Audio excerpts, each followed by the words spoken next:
여러분 안녕하십니까? 4월 15일 사사건건입니다. 최영일 평론가와 주요 뉴스부터 정리해드립니다. 자, 안녕하세요. 안녕하세요. 네, 첫 번째 주제 뭔가요? 네, 일상으로 한 발 성큼 네, 좋은 드디어. 소식을 전해드리죠. 네. 다음 주 월요일 18일이 되면요, 드디어 사회적 거리두기가 완전 해제됩니다. 무려 2년 1개월 만입니다. 네, 2년 하고도 한 달이 더 걸렸습니다. 그렇죠. 오늘 김부겸 총리 발언 듣고 이야기 이어가겠습니다. 오미크론의 기세가 3월 셋째 주를 정점으로 크게 약화되고 있는 모습입니다. 한 달째 감소세가 뚜렷하고 우려했던 위중증 환자와 사망자 숫자가 감소세로 접어들었습니다. 정부는 그동안 여러 차례 약속했듯이 방역 상황이 안정되고 의료체계의 여력이 확인됨에 따라 그동안 방역 조치의 중요한 상징으로 여겨졌던 사회적 거리두기를 이 조치를 과감하게 해제하고자 합니다. 네, 18일부터입니다. 어떻게 그렇습니다. 바뀝니까? 자, 일단은 마스크만 유지되고 나머지는 해제된다고 보시면 됩니다. 영업시간 이제 제한 풀리고요. 사적 모임 인원 제한 사라집니다. 또 다중이용 시설에서도 이 취식도 가능해집니다. 일단 25일부터긴 한데 영화관 등에서도 취식이 가능해지고요. 준비하는 시간은 좀 두는군요. 예, 약간 텀이 있지만 종교 행사에서도 이제 취식이 가능해진다고 보시면 되고 거의 모든 게 다 없어지는데 다만 실내 마스크는 꼭 쓰셔야 되고요. 네. 실외 마스크는 한 25일, 2주 정도를 방역 이 상황을 봐서 실외 마스크를 해제할지 결정한다고 하니까 마스크 외에는 모두 다 해제된다고 보시면 별 상관없겠습니다. 자, 실내 음식 섭취는 한 주 더 네. 연장된다는 거, 25일까지. 25일부터라는 거예요. 네. 자, 감염병 등급도 하향 조정된다는데요. 예, 25일부터 코로나19가 지금 감염병 1급에서 2급으로 완화되거든요. 그럼 어떻게 되냐 하면 이제는 격리가 강제가 아니라 권고로 바뀝니다. 네. 그러니까 확진자의 경우에 지금 7일 격리 이렇게 우리가 알고 있는데 그 이후에는 사실은 격리하지 않아도 된다. 스스로 알아서 몸이 안 좋으면 쉬는 거고요. 2, 3일 알아서 쉴 수는 있는데. 네네, 그것은 이제 본인이 결정하는 거고요. 법으로 강제하지 않는다. 제도화되지 않고 다 풀리는 건데 다만 이것은 바로 실행될 것 같지는 않고요. 이행 기간을 좀 추이를 봐서 5월 후반부터 별 이상이 없는 한 그렇게 될 것 같습니다. 네. 유행 상황이 더 안정될 때까지 시간을 좀 두겠다는 취지로 보이네요. 그렇습니다. 네, 큰 변화입니다. 오늘 방송 후반부에 손영래 복지부 대변인과 자세히 짚어드리겠습니다. 자, 다음 주제는 뭔가요? 예, 검찰 수사권 폐지 강행 네. 시작이 됐습니다. 민주당이 오늘 네. 법안 냈죠. 이미 이제 당론으로 의결을 했고요. 자, 그리고 오늘 법안을 국회에 제출했습니다. 그 내용을 들여다보면 두 가지예요. 검찰청법 일부 개정안이 있고 또 하나는 형사소송법 일부 개정안이 있습니다. 그 취지는요, 결국은 지금 국민 신뢰를 검찰이 얻고 있지 못하다. 제일 중요한 것이 공정성과 객관성인데 제19 감싸기 등의 일이 계속 벌어져 오지 않았느냐. 이러한 것들을 막기 위함이다라고 하는 내용이고 결국 그 내용을 보시면 검사에게 주어진 수사권, 지금 현재는 6대 중대범죄 수사권이 들어있는데 이걸 다 삭제하는 겁니다. 그럼 어떻게 되냐면 검사는 공소의 제기와 유지만 한다. 재판에만 관여한다. 이렇게 볼 수가 있겠고요.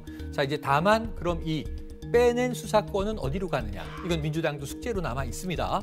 그러면서 이제 여기에 대해서 사실은 54년도에 형사소송법을 제정할 때도 대한민국 국회는 수사권, 기소권을 분리하고자 하는 의지가 있었지만 그때의 상황 때문에 정해진 것이 너무 오랫동안 존속되어 오면서 검찰의 권력이 비대화됐다. 이런 취지를 담았습니다.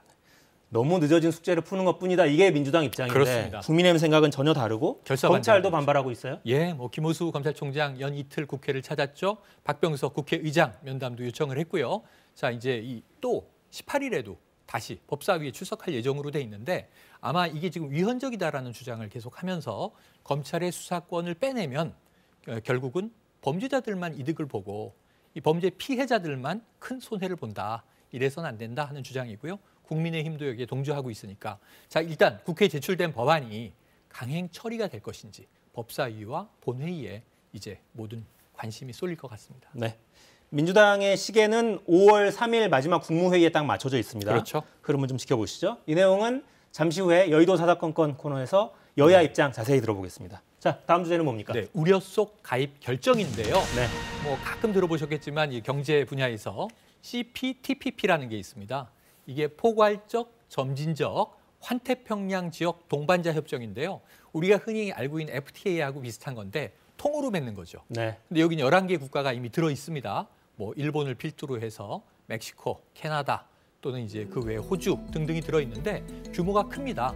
전 세계 GDP의 한 13%에 해당하고요. 한 11조 달러 규모예요. 그런데 이제 여기에 가입하면 우리는 당연히 FTA 이점이 있겠죠. 그런데 이게 뒤늦게 가입을 결정하고 아까 우려 속이라고 말씀드린 이유가 있는데 애초에는 이건 중국에 대항해서 미국과 일본이 주도한 협정입니다. 그랬었죠. 그런데 이제 트럼프 전 대통령 시절에 보호무역주의의 입장이니까 미국이 탈퇴해버렸거든요. 그러니까 일본 혼자 주도하는 데는 한계가 있었고. 그렇죠. 트럼프 행정부에서는 관세 장벽 세우는 게 일상이었으니까. 맞습니다. 그래서 여기 우리가 굳이 들어가야 되나? 또 여기에 들어가면 중국과 뭔가 반대 기류가 되는 것 아닌가? 여러 가지 우려들이 있었는데 이제 와서는 미국도 중국도 들어오겠다 하는 가입 움직임으로 돌아섰거든요. 그렇다면 우리가 아니 들어갈 이유는 없어졌다. 가입을 결정하긴 했는데 앞으로 조금 지켜볼 사안입니다. 네, 어제 농어민단체가 여의도에서 대규모 집회도 했어요. 네. 우려가 좀 있는 거죠. 항상 이 무역 규제를 이제 완화하는 문제에 있어서는 국내에서 가장 우려가 되는 게 이제 농어민들의 현실인데 말씀하신 대로 어제도 집회가 있었습니다. 네, 경쟁력이 좀 떨어지는 산업 부문, 특히 농업 부문은 가격 경쟁력이 아무래도 좀 떨어지기 그렇죠. 때문에 농산물이 우려가 좀 그렇죠. 큰 상황입니다. 네. 네, 좀 지켜봐야죠. 정부 내 논의 그리고 사회 내부에서 논의 진행이 돼야 될 것 같습니다. 네. 자, 마지막 주제 뭔가요? 자, 이게 흑해 함대 기함 침몰. 네, 이 우크라이나 전쟁의 와중에서 조금 놀라운 소식이 들려왔습니다. 러시아 국방부도 인정을 했는데 이 러시아가 자랑하는 해군력의 핵심이 흑해 함대고요. 그 흑해 함대의 기함이 모스크바호라고 하는 순양함이에요. 이름까지 모스크바호예요. 네, 모스크바호에 폭발과 화재가 났고 침몰한 것이 확인이 되면서 이건 러시아도 인정을 했고 우크라이나도 인정을 했는데 원인에 대한 해석이 다릅니다. 우크라이나는 우리가 미사일을 쐈다.